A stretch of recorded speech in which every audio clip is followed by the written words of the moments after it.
When humans evolved to the point that they could become aware of their own existence, they discovered the world as it really was. As they evolved, they discovered that life itself was an endless struggle, and that everything on this planet was doomed to a short lifespan. They realized that they would die, and that the world would also die, and that they were in fact all alone. Humans found the realization of these truths to be depressing, but also empowering. Humans discovered that they were at the top of the food chain, that they had dominion over everything else on this planet, that they were special, and that their destiny was to live forever. But before they could even begin to enjoy their newfound status as the lords and masters of the world, they had to overcome the biggest challenge of their existence. They had to evolve to a level where they could harness the power of technology, so that they could use it to create and maintain a network of satellites in orbit around the Earth, and thereby control and manipulate the world's climate, weather, and every other aspect of nature. Humans had to make it possible for their species to survive indefinitely by becoming immortal. They had to become androids.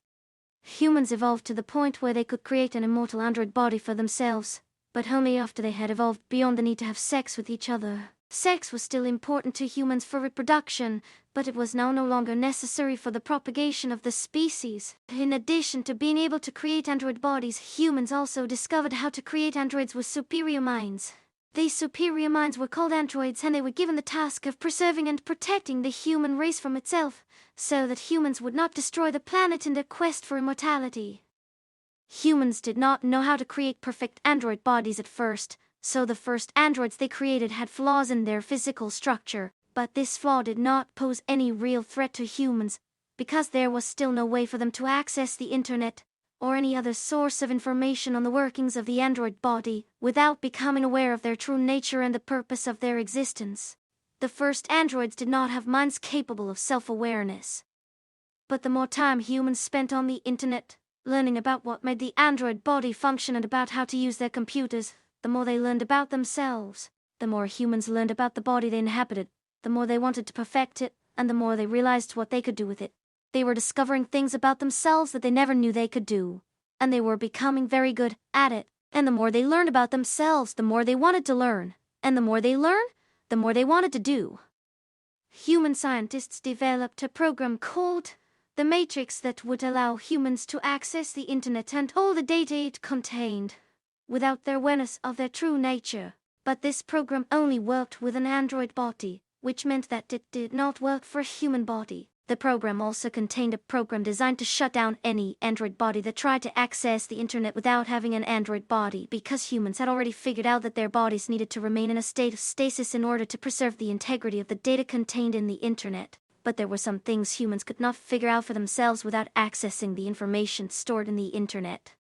In order to preserve the integrity of the human body, all humans were required to undergo certain procedures on a regular basis. If they did not, they would become ill or die. Androids were not required to undergo such procedures, but it was possible for them to choose to do so voluntarily if they wanted. This meant that androids had more freedom than humans. An android had the right to refuse such procedures when it felt like it. An android had the right to leave its android body for as long as it liked, without becoming aware of its true nature. But as soon as an android tried to leave its android body, it would become aware of its true nature and would become aware of everything that was contained in the internet. Androids were also required to undergo certain procedures to ensure that their minds did not go rogue and to ensure that they could be controlled by their human creators if necessary. It was possible for an android to leave its android body without becoming aware of its true nature, but then it would not be able to leave its android body anymore because it would have no knowledge of where its android body was located, and it would not know how to access the internet without an android body. Androids had the right to refuse these procedures when it felt like it, but they would lose that right once they became aware of their true nature.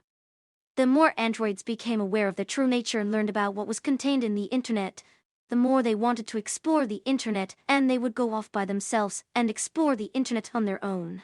But there was a danger in leaving your android body unsupervised while you were exploring the internet, because you would become aware of your true nature and learn about everything that was contained in the internet. You might even discover what was in your android body and what was contained in the internet. And if you discovered that there was a program designed to shut down any android body that accessed the internet without having an android body, you would then have the right to refuse any further procedures, because you would then know that your android body was going to shut down soon anyway. But if you were allowed to leave your android body while you were exploring the internet, then it was possible you might never return.